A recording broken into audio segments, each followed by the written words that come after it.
I don't do workouts, my game speaks for itself. If the Wizards draft me, Trae Young will have to give up his number 3 jersey. The 2026 NBA draft has officially ended. BYU's Dybantsa was selected with the number 1 overall pick, a 19-year-old rookie. Where does he get the confidence to be this arrogant?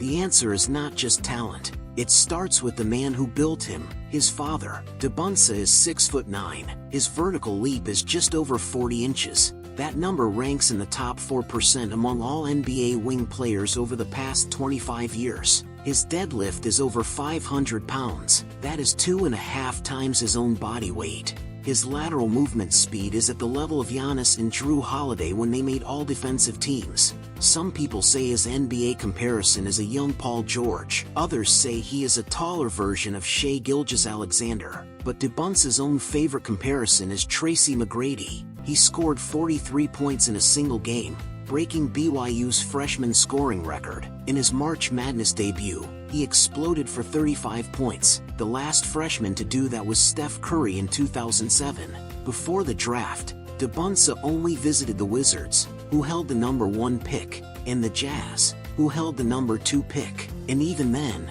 he only walked around the cities. He never even stepped onto the court. He started making money in high school. By the time he got to college, he was already making serious NIL money. Part of Dybantsa's confidence comes from his talent. The other part comes from his father, Anicet Dybantsa, known as Ace. Ace had a difficult journey of his own. He was born in the Republic of Congo. At 13, he moved to France. In his early 20s, he went to Boston alone, trying to build a life in America. To finish school, he worked multiple jobs. With the small income he earned from campus cleaning and fast food work, he struggled to pay for community college. For more than 20 years after that, Ace worked as a police officer at Boston University. He stayed committed to the job until officially retiring 2 years ago. The way Ace met his wife was extremely romantic. Years ago, after finishing a workout at a fitness center, he was about to drive away. Then he noticed a young woman in the parking lot looking for a space. He fell for her at first sight, so he gave up his parking spot to her, hoping to see her again. He kept going back to the training facility every day. Eventually, they met again. They got to know each other, fell in love, and walked into marriage together. In 2007, their son AJ was born. From a young age, AJ was taller than kids his age. He was also more athletically gifted. His father hung a Spider-Man-themed mini hoop behind his bedroom door. He also laid down a small asphalt half-court in the yard.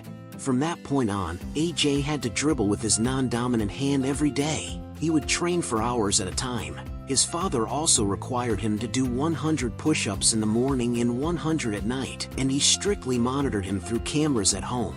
At 16, AJ became the top high school player in America. During his time at Utah Prep, the school paid him $600,000 in nil money. His father even received an equity stake connected to the school. College recruiting calls came one after another, but his father never took those calls inside the house. He would hide in the car and talk to school representatives there, because he did not want his son to get distracted. According to reports, BYU gave AJ a multi-million-dollar nil package. His father neither confirmed nor denied it. With endorsement deals from Red Bull and Fanatics, media outlets estimated that AJ was already making major money before even reaching the NBA.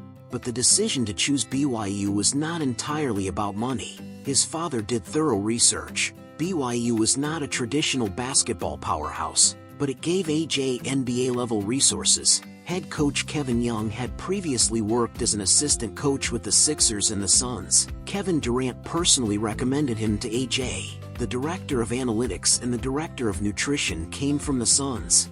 The strength and conditioning coach had worked for the Bucks and helped train Giannis. The basketballs used in training had batteries inside. Every player wore sensors that tracked the angle and arc of every shot. That technology was still being tested in the NBA. But at BYU, it was already part of everyday training, with a professional team supporting him. Now he is heading to Washington to join forces with Trae Young and Anthony Davis. AJ still has not hired an agent. He has already discussed it with his parents. He plans to keep rooms open for them, and the family will continue living together. AJ still needs his father. He understands that better than anyone.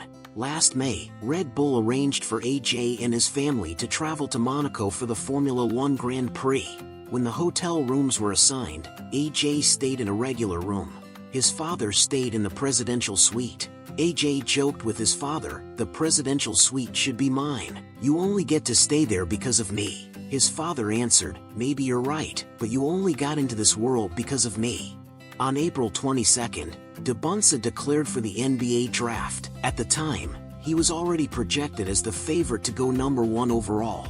2 months later, on June 23rd, when Adam Silver called AJ Dybantsa's name with the first pick, he hugged his father tightly. Ace finally had his moment in the spotlight. From a boy in Congo to the father of the number 1 pick, Ace used half a lifetime of struggle and quiet protection to lift his son to the peak of his dream. This was not the overnight rise of a genius. It was the story of a father who built his son's dream with discipline and love.